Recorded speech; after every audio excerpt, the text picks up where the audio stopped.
All right. Uh,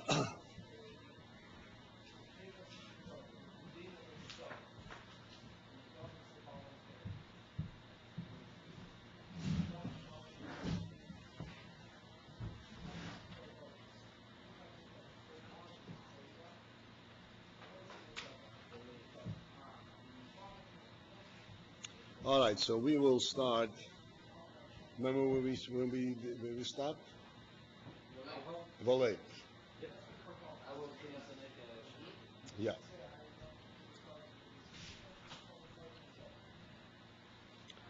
All right. So we discussed, I think, quite extensively last time in the Metzorim Ugvulim, that which prevents a person to follow through on that which he understands in his seichel.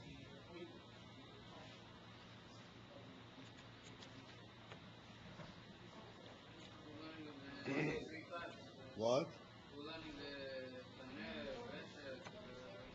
Basically, we're reading. Yeah, this that which.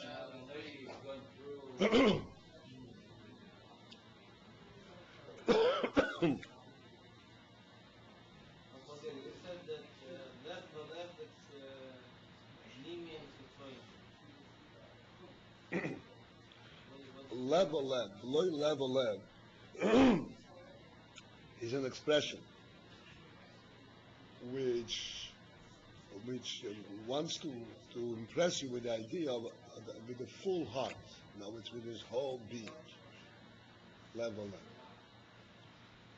And the source of this implication of this expression is from the fact that yes, in the heart there is Chitzonis Alev, the Pnimis Alev. Pnimis Alev is where a person feels his whole life depends on it. And a person, like we spoke, a person pursues anything the Gashmis, it's like, oh, this is a necessity, it's a must. It means that this is the whole heart, the whole person is into it.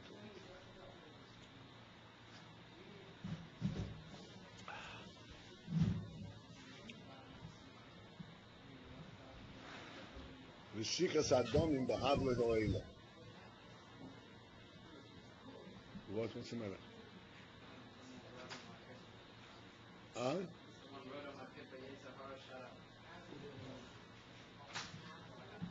All right.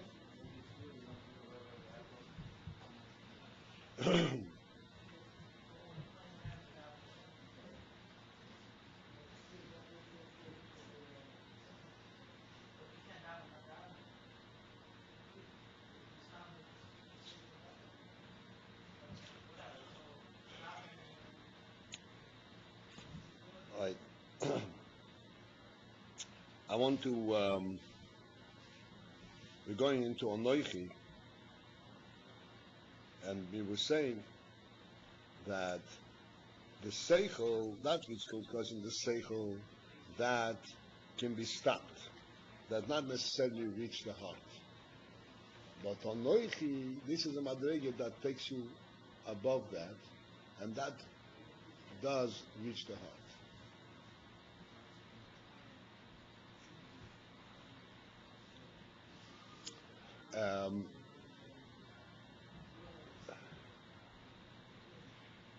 So I would like to discuss a little bit more the inyan of what the seichel provides, and then we will understand how come it does not reach the heart, and then we'll be able to understand what Anoichi gives more than normal seichel.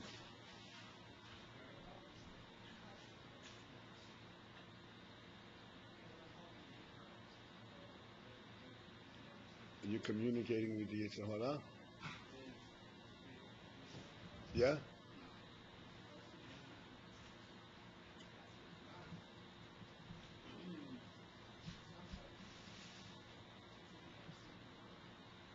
For one thing, it's important to understand the difference between the seichel and the midas. Very important to understand. The heart is subjective. The heart is how I feel. The mind also talks how I understand. But today, as we spoke yesterday, that everyone has the insight how he understands different than somebody else. But the principle of understanding is seeing things from an objective perspective. You know the word objective and subjective? How do you say it in Russian? Objective and subjective. Subjective. Do you know what that means? Objective means to speak from a perspective. What perspective means? Speak from a perspective of how things are, now how they affect me. Subjective means to see how things affect me. What does it mean to me? The heart cannot relate to something objective. Excuse me?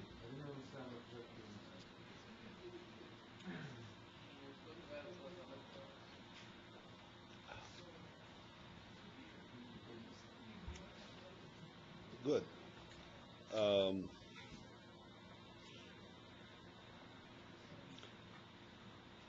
Like we spoke yesterday. You go into Shar Yichud Ha'emunah, and he explains, in quickly, short, but in detail.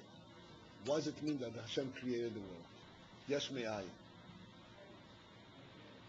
And that he explains, this is called explaining the Inyan as it is.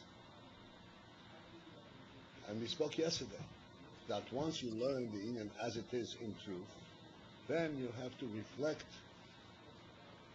what does it mean to me? How does that change my life?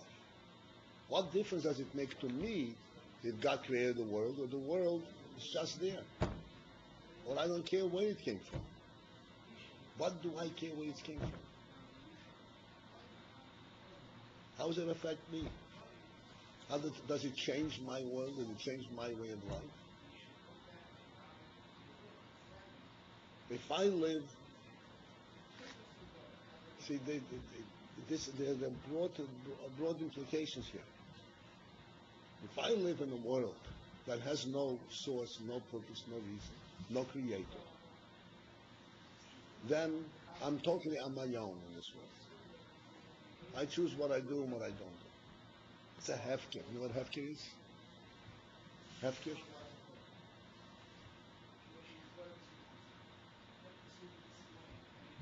I'm totally on my own. Like the Mishnah says, that Ish Esriyehu Chayim Loy, that the way things exist in the world, if you're left alone without any kind of control, each one will just swallow up the other one. Whoever has a bigger mouth will swallow up the other one. In the world, if you don't realize that there is a creator and there is some kind of a order, then every other person that you see is your competitor. You're driving the car. Do you drive a car? You drive a car. There's a car in front of you. What are you doing in front of me? Don't you know I have to go there? Right? Get out of my way. Then you can do whatever you want. This is the attitude that people would have when they didn't have a fear of heaven. They did not realize the world doesn't belong to them. It's not a hefker. You understand? This is the subjective. This is the personal implication and impact that this knowledge does on a person.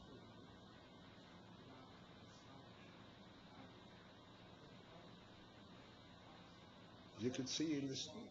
I mean, you have, this goyim, they have absolutely no derech eretz.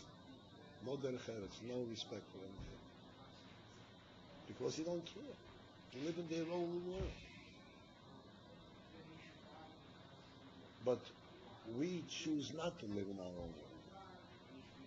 The truth is, we don't live in our own world. The Rebbe runs the world. But even from a practical perspective, we choose not to live in our world. We choose to live in a world, recognizing derech eretz, recognizing the, so to speak, the rights of other people. Why? Because we know Bereshis bara Elokim is a Shemayim. Everything that we do, we're doing it in the world that belongs to Hashem. So if we are misbehaving, if we're mistreating other people, we are denying this basic fact. We are insulting the Meivash.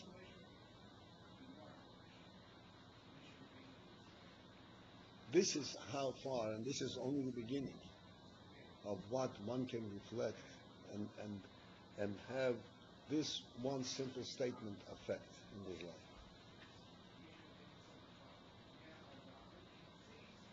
This is the subjective and the objective. Now, learning Bereshis Elokim Shemayim by itself does not directly reach the heart. It has to be translated.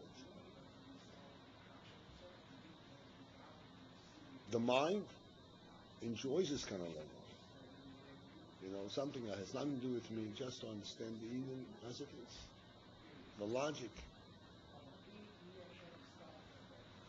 Like the Alter Rebbe explains, that when a craftsman creates an object, the object stands on its own after he created it. But Hashem created the world yesh me'ayin, so it's not yesh me'ayin. Therefore, he cannot stand on its own. He has to be maintained. That's a logical thing.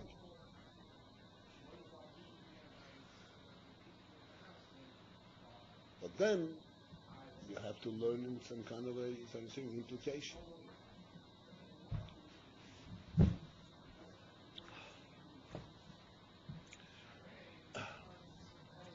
So this is the primary difference between seichel and the heart. The heart has to be reached. Seichel reaches out. Seichel can look at things the way they are, even from a distance. And this is why the seichel directly does not affect the heart. You learn, but it stops and it says, okay, that's very nice and good. So how does that change? Where do I get my next steak? It doesn't change anything. I'm interested, like he says, the Sichas Adomim, the Havle Ho'ilam. I'm interested in that which touches me. Now, I'm touched by the word. I'm not touched by godliness. I don't see godliness.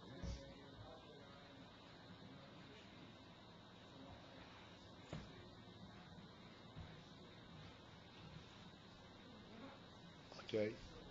So now we are saying there are two levels, general levels, how godliness is revealed to us. There is the godliness that's revealed to us from the perspective that God created the world.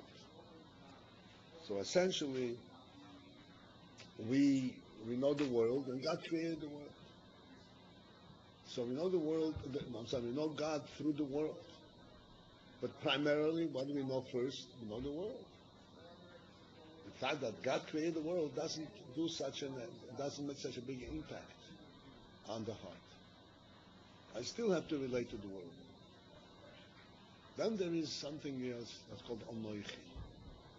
Anoichi is a godly presence that is above world. A direct recognition of godliness. That even the heart can relate to directly. This is what we're going with. Okay, Baruch?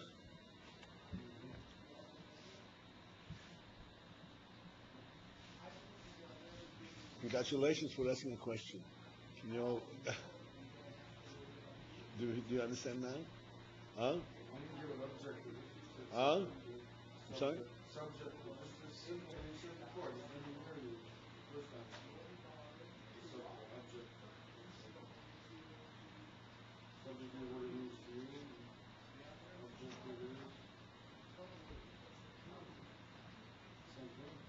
What? I just finished explaining. I explained both, objective and subjective.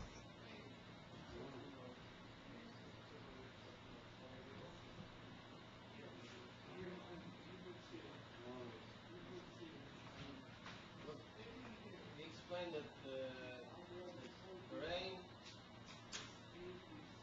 cannot affect on the heart of certain things, in spirituality, but Anoichi, yes, it's can affect. But this Anoichi is coming from where? But we'll come to it. We'll come to it. I wanna have Baruch with us too. Okay, I'm gonna repeat it, Baruch. Okay, but don't write your essays over there while I'm talking to you, because you can't do two things at the same time. That's natural. Objective means that you understand the truth of something, not as it pertains to you, but as it is unto itself.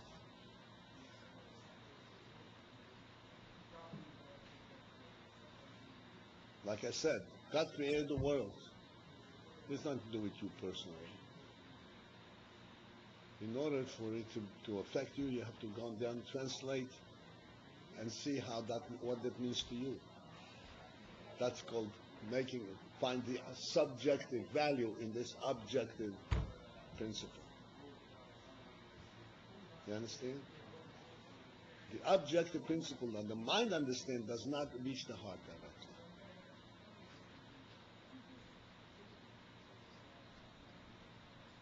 Okay? Not totally objective. We could find something subjective. Anyways, we live in this world, and anything that we do has to do with the world, with the creation. We wouldn't do that, and we couldn't do this, and we couldn't do that, we couldn't do this. It's not totally objective. Then it's not the objective part. Then it's subjective.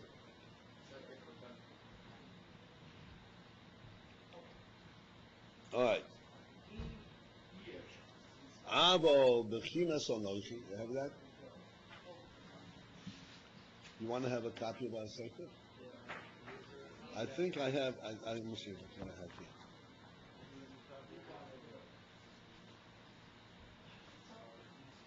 Oh, I have here. Yeah.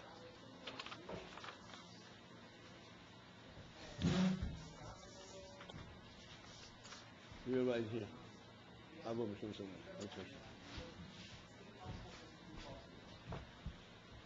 Okay. Avo b'chinas onochi havai lekecha. Asher hitzisicho me'eretz Mitzrayim. However, this aspect that we are told that was Nizgala, that came to us at the time of Yetzias Mitzrayim, and not Matan Torah, that says, Onoichi Havai Elokecha Asher Tzicha Me'eretz Mitzrayim. That what took you out of Mitzrayim, this Mitzorim Ugurim, these limits of the world, what took us out from that is something which is called Onoichi. Sharidei Bechinas Onoichi. This is telling us that through the effect of this aspect of Onoichi, Yechoilim Lotzois, it is possible, Lotzois, to step out, Mehagvulim Umetzorim, from the borders and the boundaries and the constraints, Hamagbilim Umastim, that limit and conceal. They limit the person from coming out, and they conceal the godliness. Liyos nimshach gilui elokus yizborech, so that the gilui elokus of the gilui elokus, the gilui of Hashem, could be nimshach, can be drawn, belev ha'odam, into the heart of man, begilui, openly. Begilui means that the heart also is affected directly by the inyan of elokus.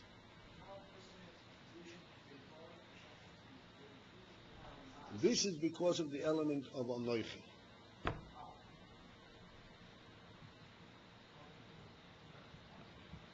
So,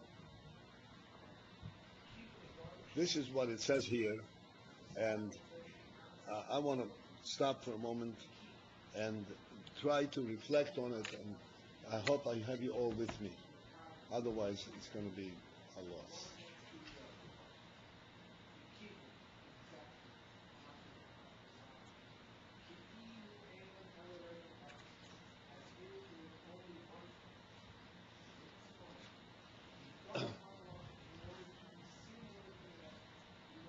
Yesterday, you weren't here yesterday. You weren't yesterday? Yesterday, we explained that there are certain gifts that Hashem gave us that distinguish us, elevate us completely above the rest of the world. Like we said, we can look at something and everything else in the world and every animal looks at it and we see two different things. We have an insight that the animals don't have, even though we're looking at it on the physical level, but we see it differently. We see it differently.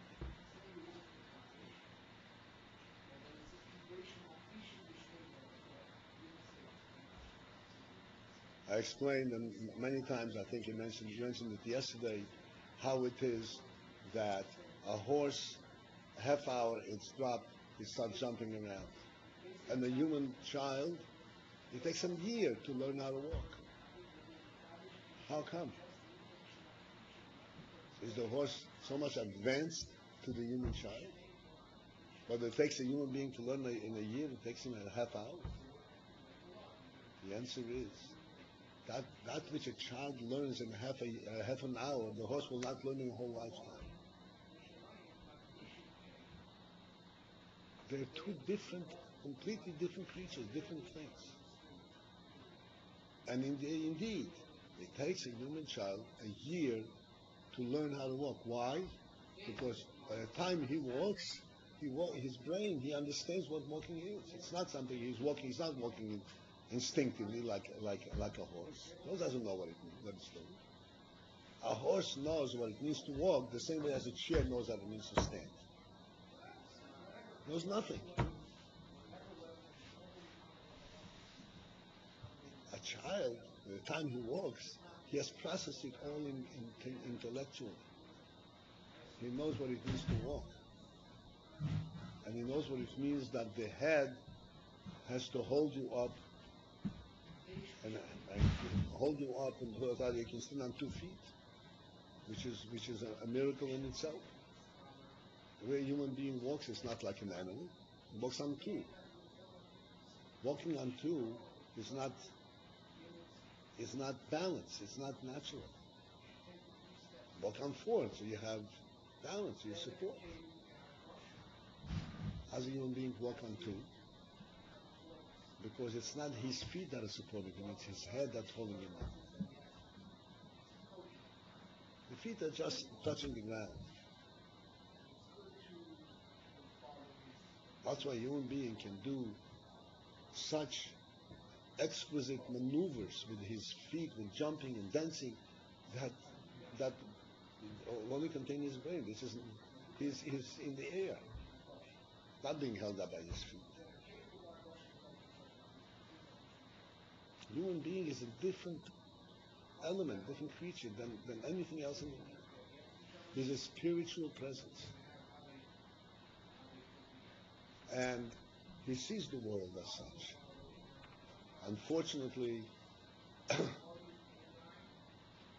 we said, you fall down and you lose sight of what your human qualities show you. And then you fall down and you rely on your touch instead of on your sight and your seichel. But the truth is, what the Rebbe gave us is the ability, what the Rebbe created a human being, is that he gave the human being such insight that he could see, not only see the truth of the world, he can see beyond the world.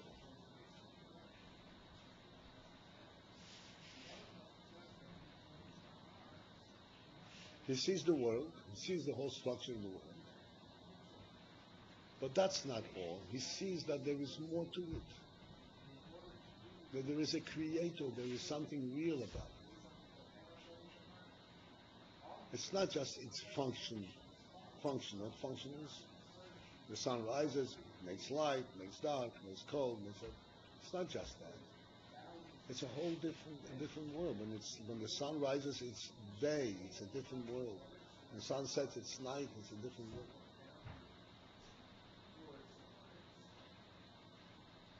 When we make a bracha, Yoitzer oil uvoyer cheshach, right? Yoitzer oil uvoyer cheshach. He designs light and creates darkness.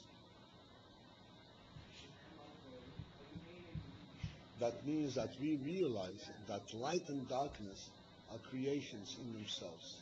Even though, how does the light become bayas? When the sun comes.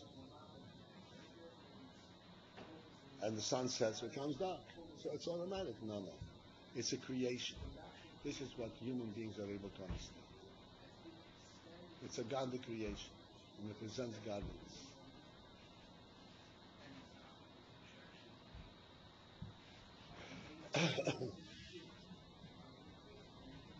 So you asked, how does he know Anoichi if it's not through his seichel? And the answer is, yes, it is through his seichel, but in seichel itself there are different madrigas.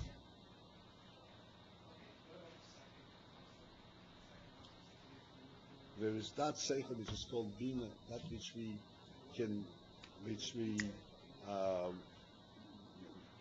understand tangible things. You know tangible things? Like 2 times 2 equals to 4.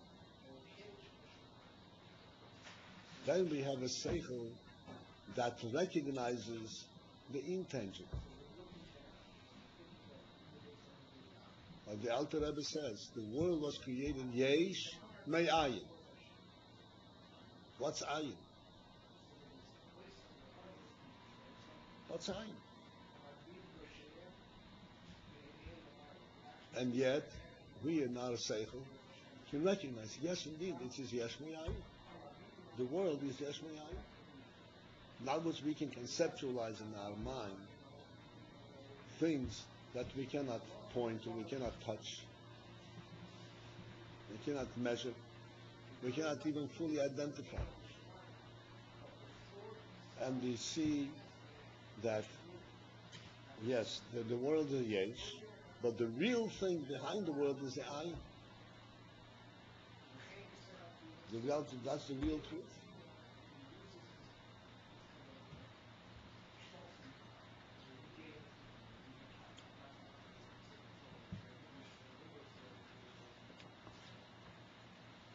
So far, so good. Have you with me? I want to give you a little bit of an illustration. It's in the physical world, but you will be able to then project to what we are talking about.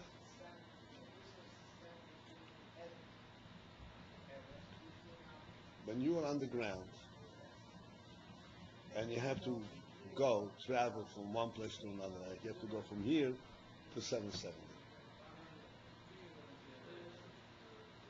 And you are contemplating, imagining in your mind all the twists and turns that you have to take in order to go from here to 770. Right? You go through. It becomes a very convoluted path. Right?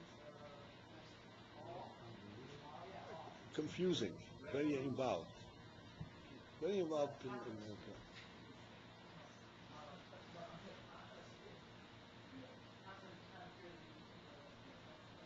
This is the path for me, the straightest path to do. This, make this like him.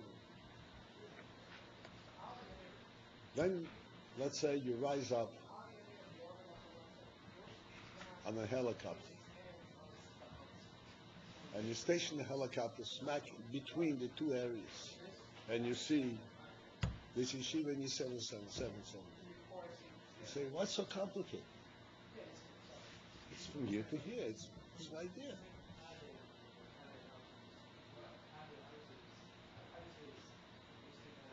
What's the difference?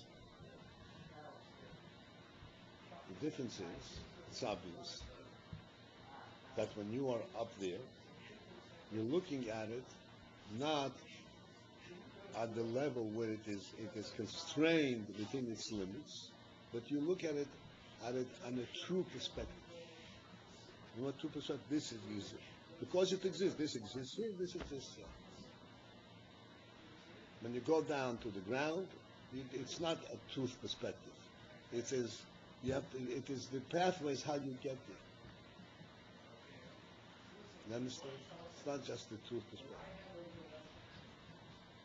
This truth perspective is something which we have the ability to see in the whole world. And you see what is the truth about the world. Like this, the world consists of many things.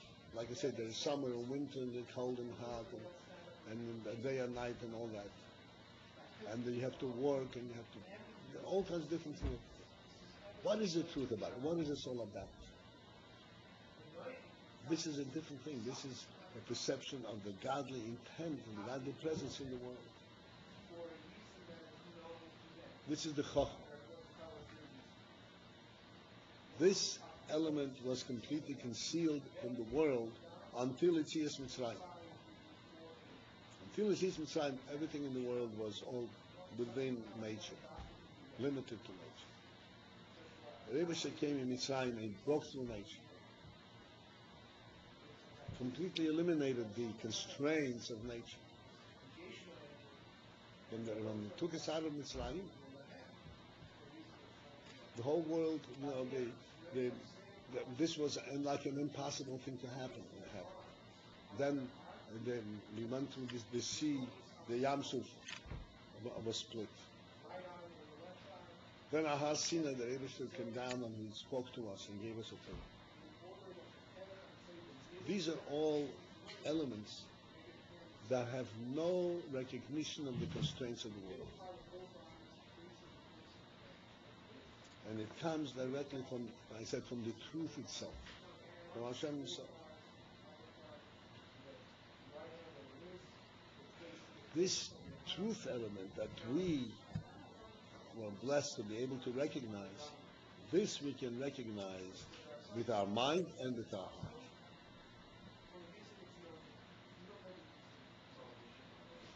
Equally.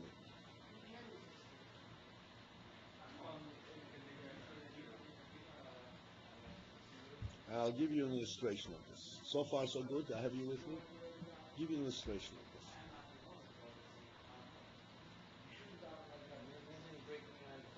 I'm sorry?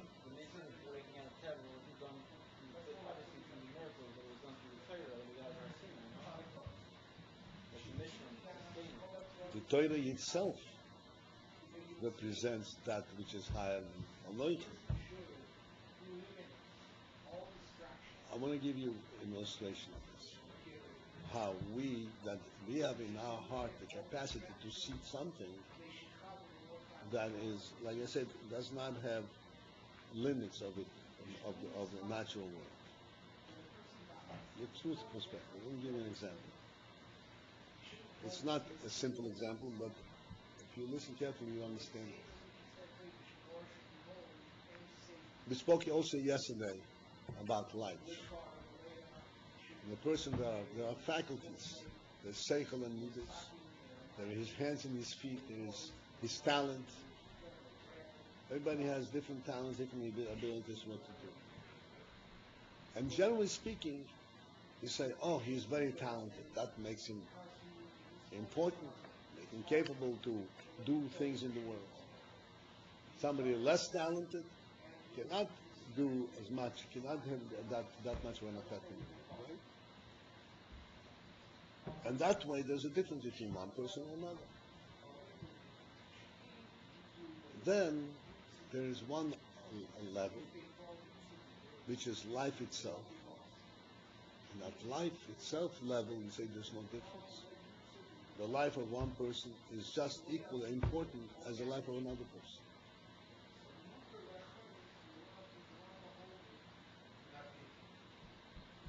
Right? Apitoira, Chas v'sholom, somebody takes the life of a person, there's no difference what kind of person he is. And we'll go even further. A person, Chas v'sholom, when the person reaches the end of his life, he's very weak. He is what's called his less breath. He's totally incapable of doing anything. And yet, he struggles to live, to breathe one more breath. This is not because his seichel tells him, life is so important. This he feels both in his seichel and in his heart. That this element to live another second is a world, has a value, a world value. It's not measured by Yenifah. Which means there's an element in our lives that is higher than function. Or what function means? Higher than what we are able to accomplish.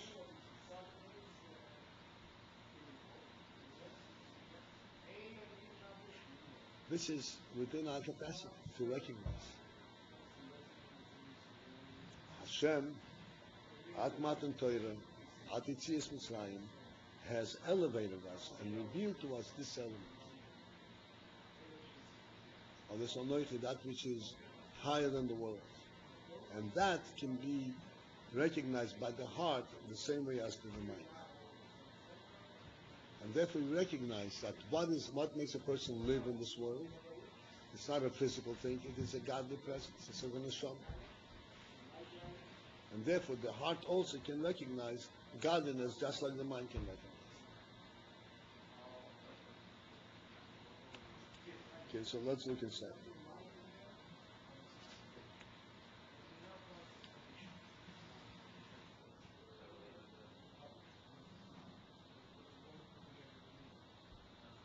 Okay, so on Noichi, this is what takes a person out, takes us out from the Tzorah Mugvuli.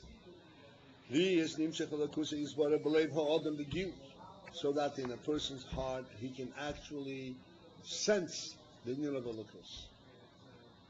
Because this is the Alakus that is not limited to world, this is Alakus that comes directly, purely from Alakus itself. And then, as a result of that, when it reaches the heart of man, Yumshar Gilei Elokus, then Gilei Elokus could be drawn Gam Ba'olam, also in the world itself. Through the human being, it comes into the rest of the world. So that ultimately the world will become a dira for Hashem. That means that, this is something which we're still waiting for it to happen. But in essence, what this means is that then wherever you will look, you will see godliness. Not only in the heart of man, not only in the mind of these people. You'll be able to see that the whole world is God, because it will come from this higher level. V'zehu, this explains, or what we originally asked the question, Masha Kosu, the fact that it says in the Pasuk, when Hashem came to give us the Torah, so He says, I am your God, I have taken you out of Mitzrayim, v'lo yomar, and it does not say, Asher Barosi Yesh Miyayim. I am Hashem who created Yesh Miyayim. And we asked the question, Asher Barosi Yesh Miyayim, do you know the place?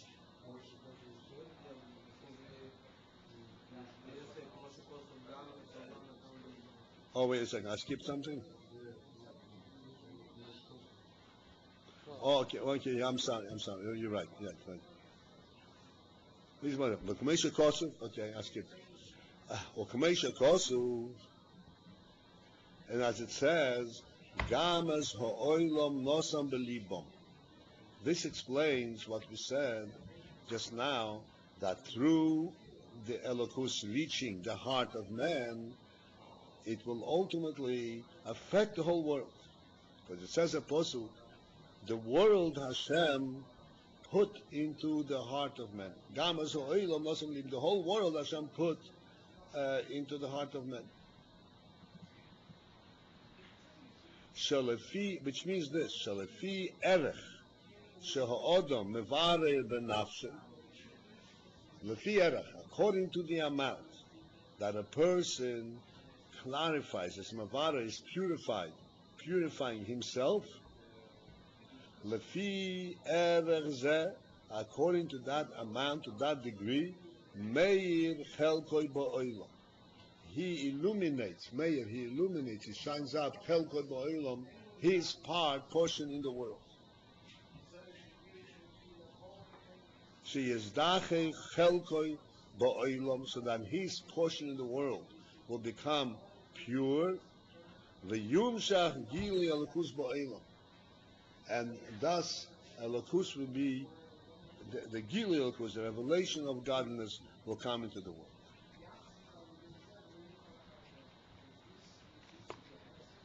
I want to speak a little bit about chelkoi ba'olam. What does chelkoi ba'olam mean?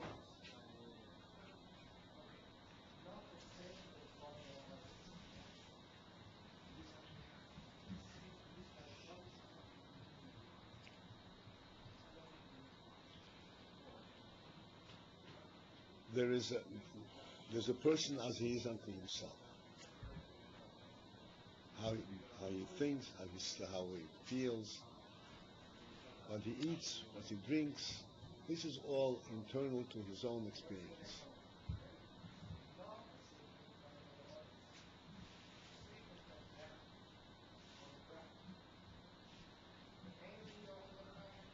Now, I once asked a thing here.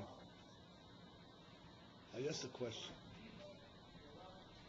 If a person's primary concern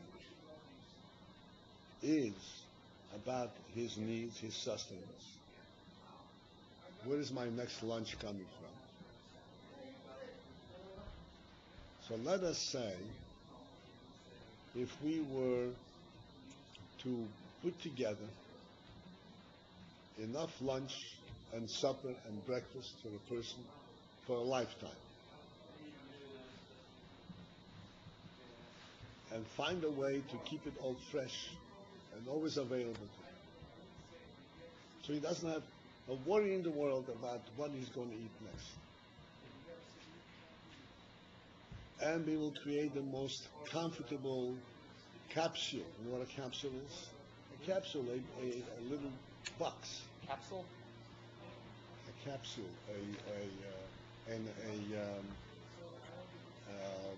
a box that you can set up in the air. Put him into this capsule. Give him all this comfort and all the food in the world. And send him out in the air. He's got nothing to worry about.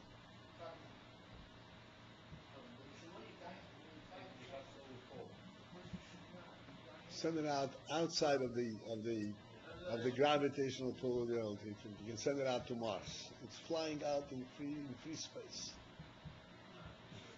No worries. That's the only thing you can think about. So what do you think this person will experience? You think this will really give him peace of mind? Huh? I'm sorry?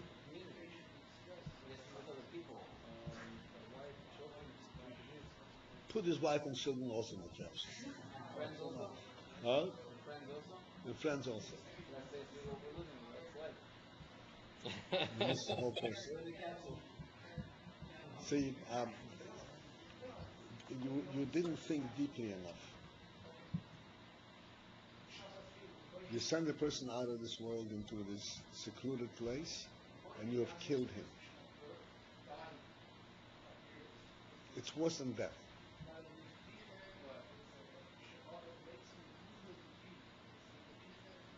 We'll see why.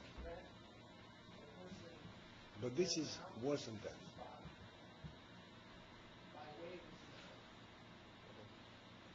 because, we are preoccupied with this narishkeit, havle ho'ilat, we said before.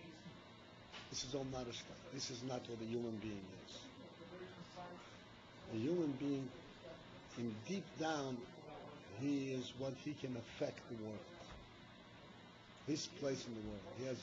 A human being is here in the world not just to enjoy himself. He's a real presence. He has to have some effect. Some lasting effect, something real happening. This is a perception that a human being has, that he is here not just to enjoy himself, but to fulfill a mission. Every person has that. Some recognize it, some don't recognize it.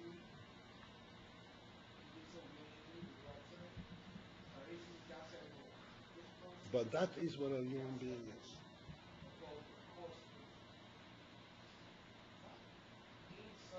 There is his part in the world that he has to affect. That this everything that he does, it's not only what he does, it's the fact that he is doing it in this world. And everything that he does leaves a mark, an indelible mark. When the Rebbe says in the Yomim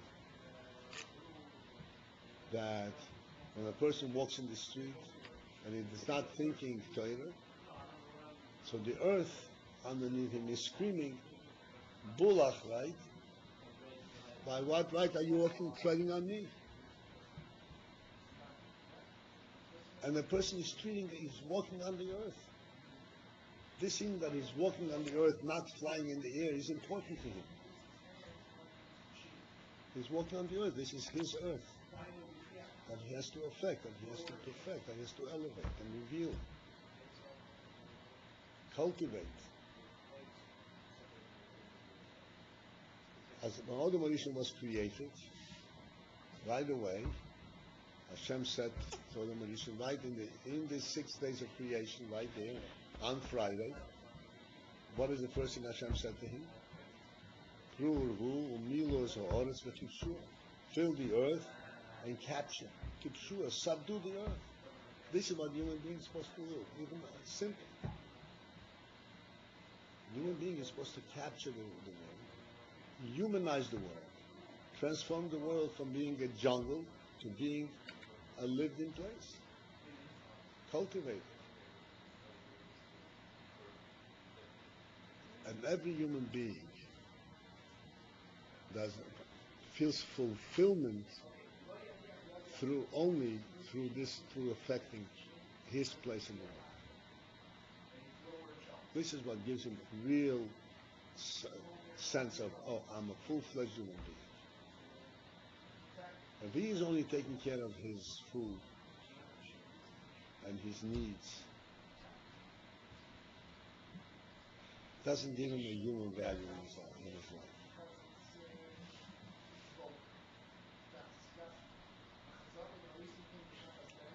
This is the pshat that he is affecting Chelko B'Rei, his place, his part in the world. Every person has a Chelko B'Rei.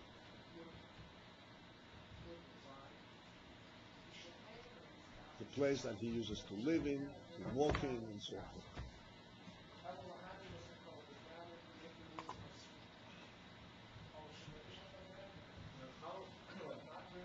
Person walking and he's thinking Torah, how he's affect on the earth? What kind of effect he's making? Okay, so for this I have to answer that sometimes maybe we'll be able to discuss it a little bit, but the truth is the whole process of Avodas HaBirurim is really a godly process. We don't necessarily fully understand it. There's much more that we understand than what we discuss. I'm saying, yes, there's a lot that we can discuss about it, but it definitely has an effect. It definitely has an effect.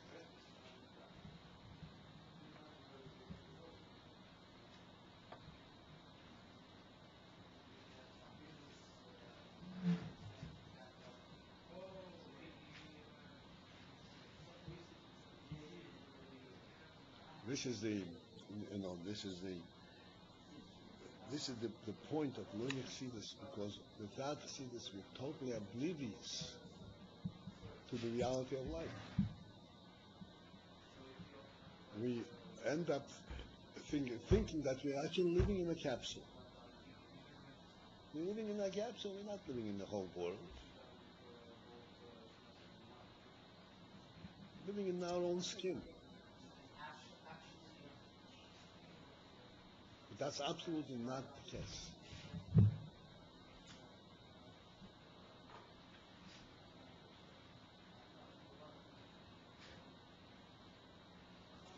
Everything that a person uses in the world, every way that he treats, that he walks, everything that he touches, he has an effect.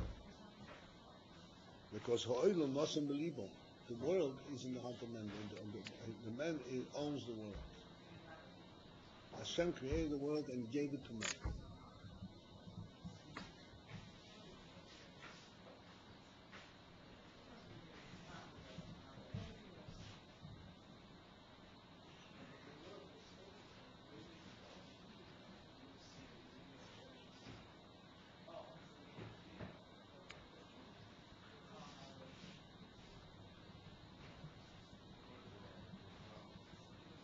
Okay? You heard a little bit? Alright, let's finish this. Yom Shangil, is that a helko be'elam, Yom Shangil el Kuzman.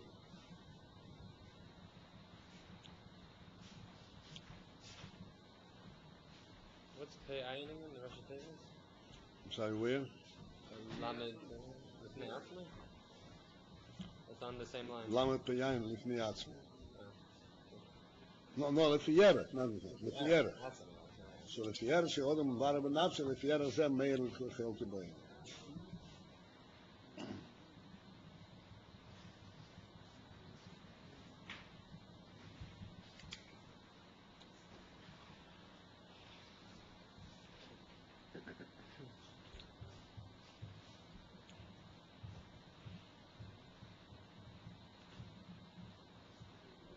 Okay, now we are to the point where I said, "V'zeh mashe kosov, onoich havai lekecha shetzlicha me'eretz Mitzrayim." This explains from the fact that it says, "Onoich havai lekecha shetzlicha me'eretz Mitzrayim, v'lo yomar asher barosi yesh miyayin." How to say, "I am Hashem who created yesh miyayin." That's that's a miracle of all miracles, and yet. It doesn't say that. It chooses instead to say, "As it Tzich on the Eretz Mitzrayim." And in the part that you said that we're going to learn that Yetzias Mitzrayim was a higher thing than the creation of the world. That's right. That's what we're saying now. Right. Right. Yahabriya yesh miyayin hu rak mehaora b'yalma. The briya of yesh miyayin is only from ha'ora, as we discussed in the previous 2 pages. But essentially, this is the oil that creates the world. And relative to what happened at Yetzias Mitzrayim, this is like a facade. It's like just a oil. Avol Yetzias Mitzrayim hu b'chinas onoichi misha onoichi. Yetzias Mitzrayim comes from the madrega called onoichi misha onoichi. What's onoichi misha onoichi? It means like this: Havaya, Havaya lekecha. Havaya, Yudke Vovke, has a meaning. The word may have a meaning. Havaya. Havaya means a source of existence, and Yudke Vovke stands for Yud is Chochma, K is Bina, Vov is the 6 meters, and the less K is Malchus. What's the point? Say that Hishtalshalus is in this fashion. It goes from Chochma into Bina, and then from Bina into 6 meters, and that's how the world gets created. This is the way the world gets created. So Havaya represents the Seder, how the world gets created. That means it refers to Hashem as the creator of the world. How do I know Hashem? Hashem creates the world. Onoichi is not known from the world at all. What Anoichi, the creator of the world? No, that's not the way you know. Anoichi, Mish Anoichi, whoever I am to myself. This is what Hashem is unto himself, not from the perspective of how he's the creator of the world. Which means this is the higher matter. This is the real thing. A creator of the world means that Hashem, this is how what comes out from Hashem. Anoichi, Mish Anoichi is how Hashem is unto himself. This is the real thing. That's why it's called Anoichi, Mish Anoichi, meaning Anoichi doesn't have a meaning like Havaya. It is speaking to Hashem about Hashem himself. Mish Anoichi. No, Ehyasher is the same as Havaya. Yeah. Yeah, I shall be. This is all has to do with being in the world. Mi bechinas atzmusa yizborech. This is the atzmus. Sheine bechinas haora b'yalmo, which is not just a haora, a reflection, which is reflected in the world. This is the etzem itself. Atzmus. So, okay. I don't know if you're going to go into any more depth in this, maybe we will, but you see, this is the point that they started off saying, that there's the Inyan of a Lakus, and that Inyan Lakus is Nisgale here to us, and this is what allows a Yidden to be free of his constraint in the world.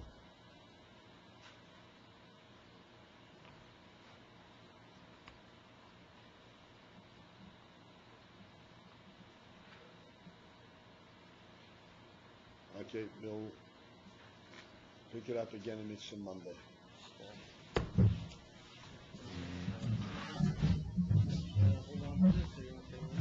Yeah. Unless you're going to be here. On Monday, I will be. You'll be here? Okay, so you can have it. You can look it over.